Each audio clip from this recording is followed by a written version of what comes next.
Hello and welcome to High Point Music's Gear Reviews. I'm Lewis, and in today's episode we're going to revisit some fun stuff with the bass guitar. I'm going to show you one of my favourite bass pedals, the MXR bass envelope filter.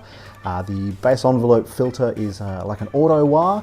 It reacts to the dynamic changes of your playing and creates this vocal-like wah effect over the top of your notes, which is a really great way to get some funky kind of sounds or add a bit of colour and shape to some distorted sounds.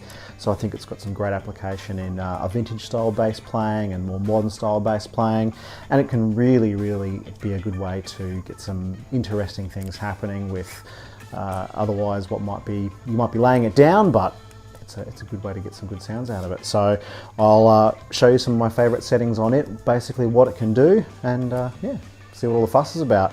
I'm playing my jazz bass. My clean tone is running through the MXR into the Sans amp that we reviewed in a video recently. My clean tone sounds like this.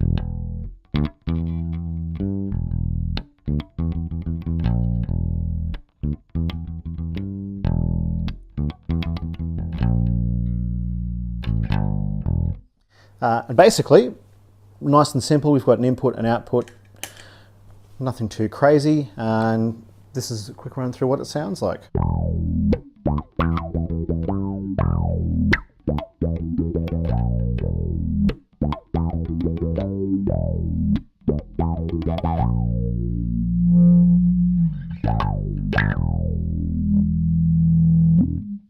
So a quick run through of the controls. We've got our dry effect here that allows us to blend in our dry signal, really make it subtle or clean. We can dial all of that out.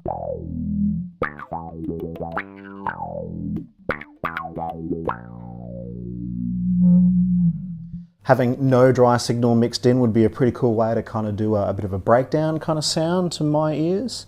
And then by the same rules, we've got a volume control that controls the wet effect.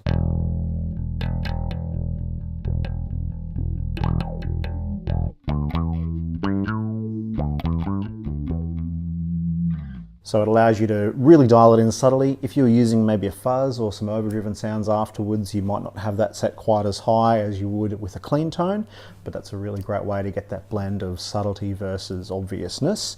The next few controls we've got are our decay, our Q, and our sensitivity.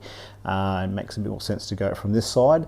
Our sensitivity is what responds to the dynamic changes. So when we turn our sensitivity right down, have a bit more effect than that. There's not much change.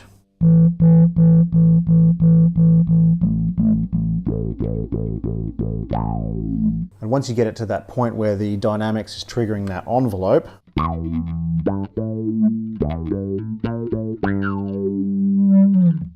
you can start to play subtly.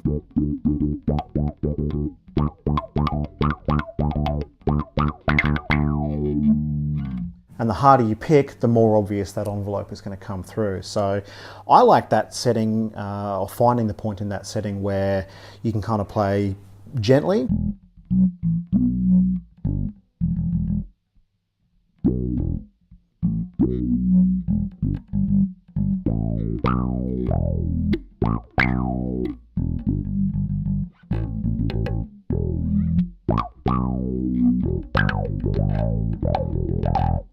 And then get that dynamic change happening on the few notes that you want to accent. It's also a really cool way to kind of dull the guitar sound down a little bit for some softer sounds, and then when you really lay into it, get it to brighten up. So that's our sensitivity. If you were playing with a pick or you had some other effects before it that might boost your signal up, would be a good reason why you might need to have that further down. The next control across is our Q, and the Q represents the overall intensity of the effect. If we start with that all the way down,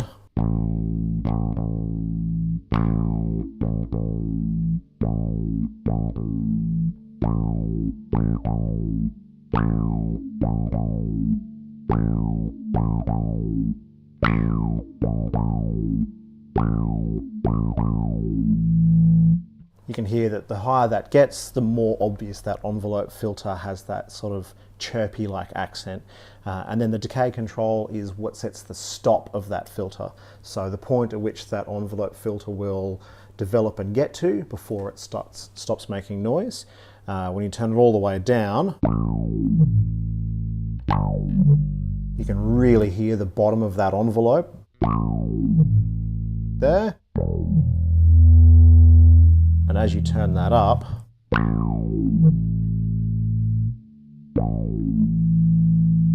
particularly there at about that 12 o'clock position, you can hear you don't get all that huge bottom end rumble coming through as opposed to here. There's that real sweep in the bottom just before it cuts off.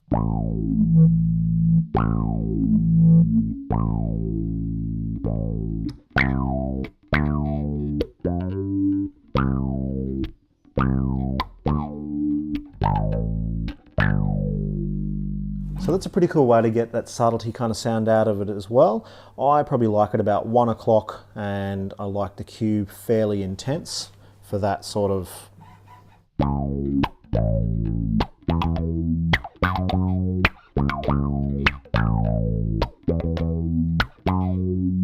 really quick response over the notes. If you wanted to get a real brutal kind of sound, you would have that decay running a little bit further back, and you could get some great long held notes out of it. I think that sounds pretty good using some overdrive, so I'll quickly dial some overdrive up and show you what I mean. So that overdrive sound sounds like this.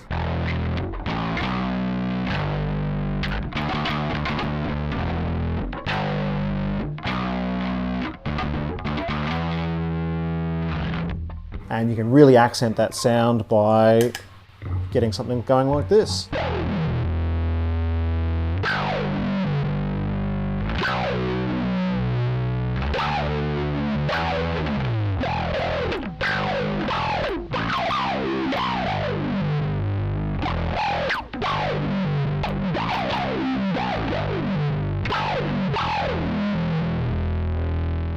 And of course, if you didn't quite want it that crazy, you can just dial that decay up, take a little bit of the sensitivity out, and a little bit of the wet mix.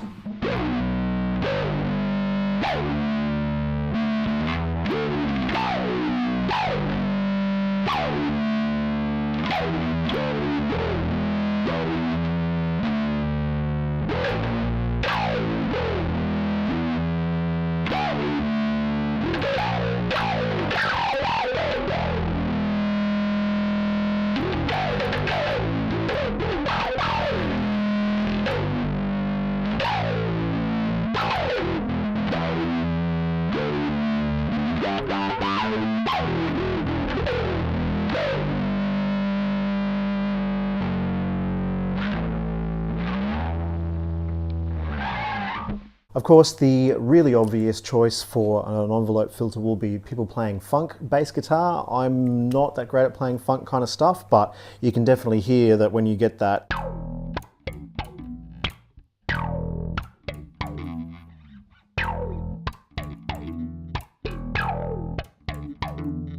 little bit of slap going is a really great way to get that accent to punch through.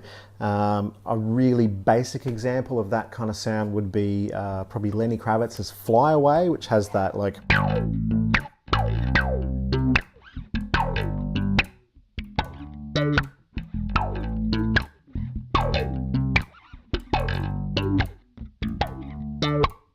So really percussive effect, really great way to spice up some bass lines. Bass players tend to cop a lot of flack for being the member in the band that they could do without, but really the opposite is true. The bass guitar is such a great way to combine the rhythm section and the harmony section together that having a little bit of color in your tone, like from something like a bass envelope filter, is a great way to stand out when you want to stand out and really add some vocal-like movement to maybe some slower stuff or to some heavier stuff like with the distorted sounds. And yeah, really show off what you can do. If you're interested in checking out one of these MXR bass envelope filters, I do recommend them in general. The MXR products are really, really well made, really tough, and they've got a a very simple but great set of controls. You can pick one up for yourself by following the link below. Don't forget to give us a like, a share, a thumbs up if you've enjoyed the video. We do appreciate that feedback. Head over to the blog to check out what's going on there, where I'll go into a little bit more detail about exactly what the controls do and some other features of the pedal that you might like to try yourselves. Thank you very much for watching, and I'll see you in the next video.